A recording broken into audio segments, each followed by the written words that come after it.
നമസ്കാരം. നിളയോര വിശേഷങ്ങളിലേക്ക് സ്വാഗതം. ചേലക്കരയിൽ ചേലോട് UR പ്രദീപ് കൈക്കരുത്തുകാട്ടി രാഹുലും പ്രിയങ്കയും. വീറും വാശിയും നിറഞ്ഞ ഉപതെരഞ്ഞെടുപ്പിൽ സിറ്റിംഗ് സീറ്റുകൾ അതത് മുന്നണികൾ നിലനിർത്തി. പാലക്കാടും വയനാട്ടിലും ഭൂരിപക്ഷമുയർത്താൻ UDF-നായെങ്കിൽ ചേലക്കരയിൽ വിജയിച്ചെങ്കിലും LDF-ന്റെ വോട്ട് വിഹിതം കുറഞ്ഞു.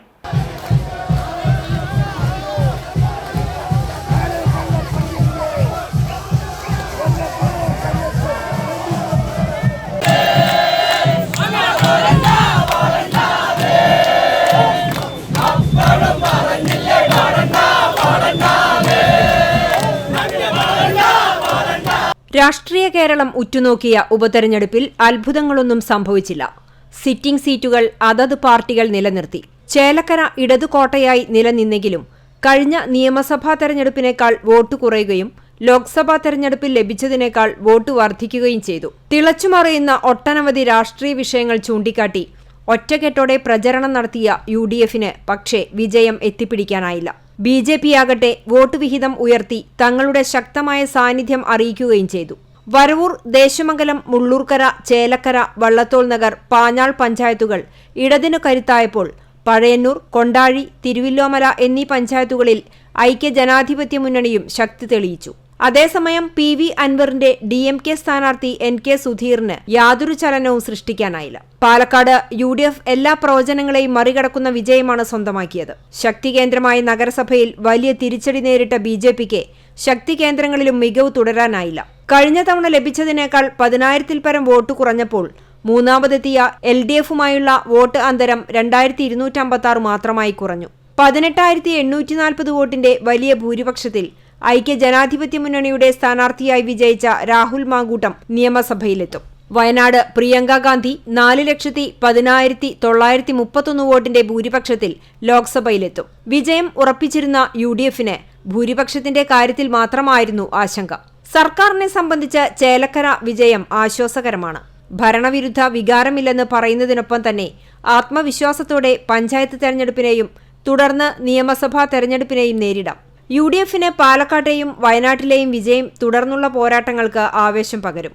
BJP-ക്ക് പാലക്കാട്ടെ തിരിച്ചടി മറികടക്കാൻ ചേലക്കരയിൽ നേടിയ വോട്ട് വിഹിതത്തിന്റെ കണക്കു മാത്രമേ നിരത്താനുള്ളൂ. ഇടതുപക്ഷ ജനാധിപത്യ ജയിച്ചു വന്നപ്പോൾ നടത്തിയ പ്രവർത്തനം, സ്ഥാനാർത്ഥികളായി വരുമ്പോൾ പറയുന്ന വാക്കുകൾ, ഇതെല്ലാം ജനങ്ങൾക്ക് 100% വിശ്വാസമാണ് തെളിയിക്കുന്നത്. മറുപടിയാണെന്ന് ജനം കണ്ടത്. തവണയായി തുടർച്ചയായിട്ട് ഇടതുപക്ഷ ജനാധിപത്യം ചേലക്കരയിൽ വിജയിച്ചുകൊണ്ട് 7ാം തവണയും ഇടതുപക്ഷ ജനാധിപത്യ മുന്നണി തന്നെ വിജയിക്കുമെന്ന് നമ്മൾ തെരഞ്ഞെടുപ്പ് സമയത്ത് തന്നെ പറഞ്ഞിരുന്നു. അത് ജനങ്ങൾ ഏറ്റെടുത്തു. അതുകൊണ്ടാണ് ഇടതുപക്ഷ ജനാധിപത്യ സ്ഥാനാർത്ഥിയായ UR പ്രദീപ് വലിയ ഭൂരിപക്ഷത്തോടുകൂടി ഇവിടെ തെരഞ്ഞെടുക്കപ്പെട്ടത്. ഇടതുപക്ഷ ജനാധിപത്യം ഗവൺമെൻറ്റും ഇടതുപക്ഷ ജനാധിപത്യ മുന്നണിയും ജനങ്ങൾക്ക് വിശ്വാസ്യത വന്നു എന്നുള്ളത് ഈ തെരഞ്ഞെടുപ്പിലെ വിജയം നമ്മൾ നേരത്തെ തന്നെ പറഞ്ഞിട്ടുണ്ട്.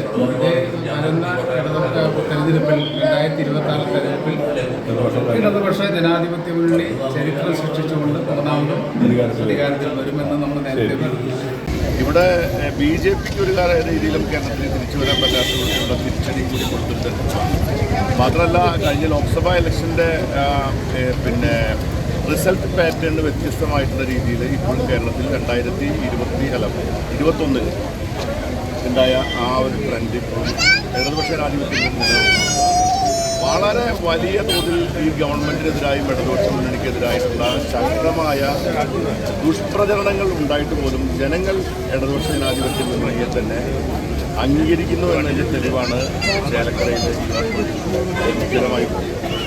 അതിപ്പോൾ ഈ പാർലമെന്റ് ഇലക്ഷൻ കിട്ടിയതിനേക്കാൾ വികസനമില്ലെന്ന കള്ളപ്രചാരണം ചേലക്കരയിലെ ജനം തള്ളിക്കളഞ്ഞെന്ന് ആലത്തൂർ MP K രാധാകൃഷ്ണൻ. ചേലക്കരയിലേത് ഉജ്ജ്വല വിജയമാണ്. LDF-ന്റെ വിജയം ഉറപ്പിച്ച പ്രവർത്തനമാണ് പ്രവർത്തകർ നടത്തിയതെന്നും K രാധാകൃഷ്ണൻ മാധ്യമങ്ങളോട് പറഞ്ഞു.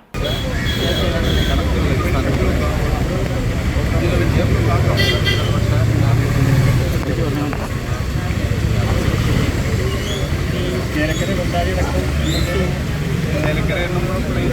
ലീഡ് ചെയ്യുന്നു.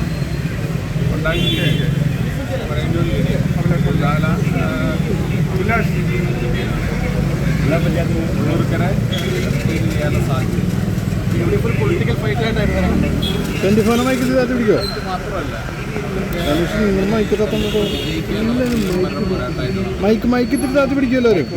ചേലക്കര വിജയിക്കാൻ കഴിഞ്ഞാൽ അത് അടുത്ത തരത്തിലുള്ള ഗുണം ചെയ്യുമെന്നുള്ള പ്രതീക്ഷയോടുകൂടി എല്ലാ തരത്തിലുള്ള എല്ലാ തരത്തിലുള്ള കള്ളപ്രചാരണങ്ങളും നടത്തുകയുണ്ടായി. അതിലെല്ലാം ജനങ്ങൾ ഇടതുപക്ഷ ജനാധിപത്യ ഗവൺമെന്റ് തുടർന്നും കേരളത്തിൽ. കൂറ്റനാട് കൂനമുച്ചി സെന്ററിൽ മിനി ലോറിയും ബൈക്കും കൂട്ടിയിടിച്ചുണ്ടായ അപകടത്തിൽ 62കാരന് ഗുരുതര പരിക്ക്. ബൈക്ക് യാത്രക്കാരൻ മണ്ണാരപ്പറമ്പ് സ്വദേശി അബ്ദുറഹ്മാനാണ് പരിക്കേറ്റത്. തലയ്ക്ക് ഗുരുതര പരിക്കേറ്റ അബ്ദുറഹ്മാനെ ആദ്യം എടപ്പാളിലെ സ്വകാര്യ ആശുപത്രിയിലും പിന്നീട് തൃശൂർ മെഡിക്കൽ കോളേജ് ആശുപത്രിയിലേക്കും മാറ്റി. ശനിയാഴ്ച രാവിലെ 8:45 അപകടം. കൂറ്റനാട് ഭാഗത്തു നിന്നും വരികയായിരുന്ന മിനി ലോറിയും എതിർദിശയിൽ വന്ന ബൈക്കും തമ്മിൽ കൂട്ടിയിടിക്കുകയായിരുന്നു. ചേലക്കര ഉപതെരഞ്ഞെടുപ്പ് ഫലം തത്സമയം അറിയാൻ സൗകര്യമൊരുക്കി സ്വകാര്യ ബസ് ജീവനക്കാർ. ചേലക്കരയിൽ നിന്ന് പൈങ്കുളം പാഞ്ഞാൾ വഴി ദേശമംഗലം വറവട്ടൂർ റൂട്ടിൽ സർവീസ് നടത്തുന്ന മിറാക്കിൾ ബസ്സിലാണ് യാത്രക്കാർക്ക് വേണ്ടി സ്പീക്കറിലൂടെ തിരഞ്ഞെടുപ്പ് ഫലം തത്സമയം അറിയിച്ചത്. ബസ്സിലെ ഡ്രൈവർ സുരേഷാണ് ഇതിനായുള്ള സംവിധാനമൊരുക്കിയത്. യാത്രക്കാർ കൗതുകത്തോടെയാണ് അറിയിപ്പ് സംവിധാനത്തോട് പ്രതികരിച്ചതെന്ന് സുരേഷും കണ്ടക്ടർ KP നിഷാഖും പറഞ്ഞു.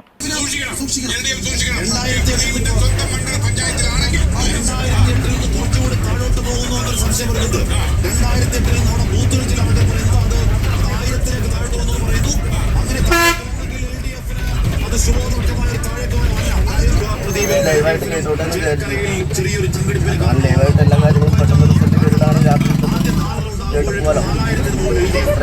ആളുകളുടെ പ്രതികരണം എങ്ങനെ? നല്ല പ്രതികരണം, കുഴപ്പമില്ല. എല്ലാവരും പാർട്ടി വേണ്ടി ഒരു വെറൈറ്റി ആയിട്ട് തെരഞ്ഞെടുപ്പ് ഫലം ചൂണ്ടി പിടിക്കട്ടെ. എന്തായാലും പട്ടാമ്പി പുലാമന്തോൾ പാതയിലെ ശങ്കരമംഗലം ആനവളവിലും തെക്കുമുറിയിലും കൂടുതൽ സുരക്ഷാ സംവിധാനങ്ങൾ ഒരുക്കി തുടങ്ങി. 14 ലക്ഷം രൂപ ചെലവഴിച്ചാണ് പ്രവർത്തികൾ നടത്തുന്നത്. പട്ടാമ്പി പുലാമന്തോൾ പാതയിലെ ശങ്കരമംഗലം ആനവളവിലും തെക്കുമുറി വളവിലുമാണ് സുരക്ഷാ സംവിധാനങ്ങൾ ഒരുക്കുന്നതിന്റെ ഭാഗമായുള്ള റബ്ബറൈസിംഗ് പ്രവൃത്തികൾ നടപ്പാക്കുന്നത്. ഈ പാതയിൽ അപകടം പതിവാണ്.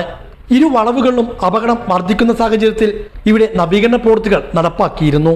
ഈ സമയം റോഡിന്റെ ഇരുവശങ്ങളിലും കോൺക്രീറ്റ് പ്രവർത്തനമാണ് നടപ്പാക്കിയത്. എന്നാൽ കോൺക്രീറ്റ് ഭാഗങ്ങളിലൂടെ വാഹനങ്ങൾ കടന്നുപോകാത്ത സാഹചര്യമാണ് ഉണ്ടായിരുന്നത്. ഇതുകൊണ്ട് തന്നെ അപകടങ്ങളും വിട്ടൊഴിഞ്ഞിരുന്നില്ല. ഈ സാഹചര്യത്തിലാണ് പൊതുമരാമത്ത് വകുപ്പ് ആവശ്യമായ പരിശോധനകൾ നടത്തി ഇവിടെ റോഡിന് ഇരുവശവും റബ്ബറൈസ് ചെയ്യുന്ന പ്രവൃത്തികൾ നടപ്പാക്കാൻ തീരുമാനിച്ചത്. പാലങ്ങളിൽ കോൺക്രീറ്റ് ചെയ്ത ഭാഗങ്ങളിൽ നടപ്പാക്കുന്ന ആധുനിക രീതിയിലുള്ള സംവിധാനമാണ് ഇവിടെ വളവുകളിലും നടപ്പാക്കുന്നത്. 14 ലക്ഷം രൂപ ചെലവഴിച്ചാണ് ഈ പ്രവൃത്തികൾ നടത്തുന്നത്. 3 ദിവസത്തിനകം ശങ്കരമംഗലം വളവിലെ പ്രവൃത്തികൾ പൂർത്തിയാക്കി തെക്കുമുറിയിലെ പ്രവൃത്തികൾ ആരംഭിക്കും. പൊതുമരാമത്ത് വകുപ്പ് executive engineer Lakshmi, assistant executive engineer Jyothi, assistant engineer Jithin എന്നിവരുടെ മേൽനോട്ടത്തിലാണ് പ്രവൃത്തികൾ പുരോഗമിക്കുന്നത്. ശങ്കരമംഗലം ആനവളവിൽ 100 മീറ്റർ നീളത്തിലും തെക്കുമുറി വളവിൽ 60 മീറ്റർ നീളത്തിലുമാണ് പ്രവൃത്തികൾ നടപ്പാക്കുക. ജില്ലയിലെ ആദ്യ ഭിന്നശേഷി അംഗനവാടി കെട്ടിടം വിളയൂരിൽ യാഥാർത്ഥ്യമാകുന്നു. അടുത്ത മാസം കെട്ടിടം തുറന്നുകൊടുക്കാനാണ് ലക്ഷ്യമിടുന്നത്. മുഹമ്മദ് മുഹസിൻ MLA നേതൃത്വത്തിൽ കെട്ടിട പ്രവൃത്തികൾ വിലയിരുത്തി. വിളയൂർ പഞ്ചായത്തിലാണ് ഭിന്നശേഷി സൗഹൃദ അംഗൻവാടി കെട്ടിടം നിർമ്മാണം പൂർത്തിയായിക്കൊണ്ടിരിക്കുന്നത്. നിർമ്മാണ പ്രവൃത്തികൾ അവസാന ഘട്ടത്തിലാണ്. അടുത്ത മാസത്തോടെ കെട്ടിടം തുറന്നുകൊടുക്കാനാണ് ലക്ഷ്യമിടുന്നത്. മുഹമ്മദ് മുഹസിൻ MLA പ്രാദേശിക വികസന ഫണ്ടിൽ നിന്ന് 12 ലക്ഷം രൂപ ഉൾപ്പെടെ 27 ലക്ഷം രൂപ ചെലവഴിച്ചാണ് ഇവിടെ അംഗൻവാടി കെട്ടിടം നിർമ്മിച്ചിരിക്കുന്നത്. ജില്ലയിൽ തന്നെ ആദ്യമായി നിർമ്മിച്ച ഭിന്നശേഷി സൗഹൃദ അംഗൻവാടി കെട്ടിടം കൂടിയാണ് വിളയൂരിൽ യാഥാർത്ഥ്യമാകുന്നത്. നിർമ്മാണ പ്രവൃത്തികൾ മുഹമ്മദ് മോഹസിൻ MLA നേതൃത്വത്തിൽ വിലയിരുത്തി. ഭിന്നശേഷിക്കാർക്കായി പ്രത്യേക സൗകര്യങ്ങളും അംഗൻവാടിയിൽ ഒരുക്കിയിട്ടുണ്ട്. പ്രത്യേക മുറികൾ, ഫിസിയോതെറാപ്പി സൗകര്യം ഉൾപ്പെടെയുള്ള ആധുനിക സംവിധാനങ്ങളും കെട്ടിടത്തിലുണ്ട്. അധികം വൈകാതെ തന്നെ കെട്ടിടം തുറന്നുകൊടുക്കുമെന്ന് മുഹമ്മദ് മോഹസിൻ MLA പറഞ്ഞു. Panchayat president MK Baby Girija, vice president KP Naufal, സ്ഥിരസമിതി അധ്യക്ഷ രാജമണികണ്ഠൻ, K മുരളി തുടങ്ങിയവരും MLAക്കൊപ്പം ഉണ്ടായിരുന്നു. KSTA പട്ടാമ്പി ഉപജില്ലാ സമ്മേളനം പട്ടാമ്പി ഗവൺമെന്റ് ഹൈസ്കൂളിൽ നടന്നു. സംസ്ഥാന കമ്മിറ്റി അംഗം K രഞ്ജിത്ത് സമ്മേളനം ഉദ്ഘാടനം ചെയ്തു. കേന്ദ്ര അവഗണനയ്ക്കെതിരെ പോരാടുക, നവകേരളത്തിനായി അണിചേരുക എന്ന മുദ്രാവാക്യമുയർത്തിക്കൊണ്ടാണ് KSTA പട്ടാമ്പി ഉപജില്ലയുടെ 34ാം വാർഷിക സമ്മേളനം സംഘടിപ്പിച്ചത്. Pattambi government higher secondary school വെച്ചായിരുന്നു സമ്മേളനം. സബ് ജില്ലാ പ്രസിഡന്റ് K കാവേരിയുടെ അധ്യക്ഷതയിൽ KSTA സംസ്ഥാന കമ്മിറ്റി അംഗം K രഞ്ജിത്ത് സമ്മേളനം ഉദ്ഘാടനം ചെയ്തു. ഇടതുപക്ഷത്തിന്റെ ശരിയുടെ പക്ഷത്തിന്റെ മുന്നേറ്റം എല്ലാ മേഖലയിലും ലോകത്താകെ ഇടതുപക്ഷമാണ് ശരിയെന്ന് പ്രഖ്യാപിക്കുന്നില്ല. ഒടുവിൽ ശ്രീലങ്കയിലാണ് പ്രഖ്യാപിക്കപ്പെട്ടത്. ചൈനയിലും ക്യൂബയിലും വിയറ്റ്നാമിലും ലാവോസിലും ഉത്തരകൊറിയയിലും കൊളംബിയയിലും ഉൾപ്പെടെ എല്ലാ മേഖലയിലും ഇടതുപക്ഷമാണ് ശരിയെന്ന് പ്രഖ്യാപിക്കുന്നതിന്റെ അവസാനത്തെ അടിവരയിലാണ് ശ്രീലങ്കയിലെ മക്കൾ. എന്നാൽ ആ ഇടതുപക്ഷ മുന്നേറ്റത്തിനോടൊപ്പം തന്നെ ആശങ്കയുണ്ടാക്കുന്ന ഒരു കാര്യം, അമേരിക്കൻ കോൺഗ്രസ് 2 തവണയായി ഇംപീച്ച് ചെയ്യപ്പെട്ട ഒരു മനുഷ്യൻ, അമേരിക്കൻ കോൺഗ്രസ് 2 തവണ പുറത്താക്കിയ ഒരു മനുഷ്യൻ, ഒരു കൊലക്കേസിൽ ശിക്ഷയ്ക്ക് വിധേയനായ ഒരു മനുഷ്യൻ അമേരിക്കയുടെ ഭരണാധികാരിയായി വീണ്ടും അധികാരത്തിലേക്ക് വരുന്നു എന്നൊരു ആശങ്ക.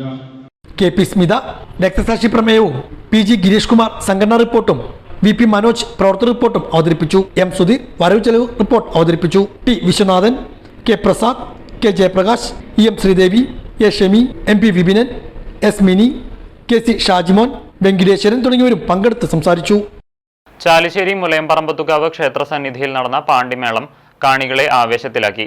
ക്ഷേത്രത്തിൽ നടക്കുന്ന മുഴുവൻ വിളക്കിന്റെ ഭാഗമായാണ് വെള്ളിയാഴ്ച പാണ്ടിമേളം അരങ്ങേറിയത്.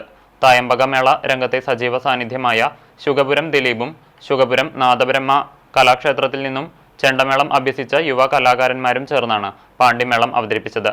രാത്രി 7 മുതൽ 9 മണി വരെയാണ് അമ്പലനടയിലെ പന്തലിൽ പാണ്ടിമേളം നടന്നത്.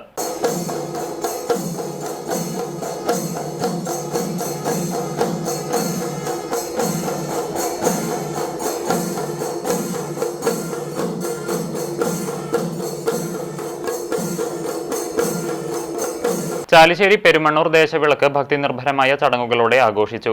രാവിലെ വിശേഷാൽ പൂജകൾ, ഉച്ചയ്ക്ക് അന്നദാനം എന്നിവ നടന്നു. വൈകിട്ട് 4 മണിക്ക് പഴയിടത്ത് സുബ്രഹ്മണ്യസ്വാമി ക്ഷേത്രത്തിൽ നിന്നും പാലക്കൊമ്പെഴുന്നള്ളിപ്പ് വിളക്കുപറമ്പിലേക്ക് പുറപ്പെട്ടു. തുടർന്ന് ദീപാരാധന, രാത്രി 9-ന് ഉടുക്കുപാട്ട് എന്നിവയ്ക്കു ശേഷം പുലർച്ചെ നടന്ന പാൽക്കുടം എഴുന്നള്ളിപ്പ്, പൊലിപ്പാട്ട്, വെട്ടും തടയും, ഗുരുതി തർപ്പണം എന്നിവയോടെ ദേശവിളക്ക് മഹോത്സവം സമാപിച്ചു. വരവൂർ മഠപതി വേണുജിയും സംഘവുമായിരുന്നു വിളക്കുപാർട്ടി.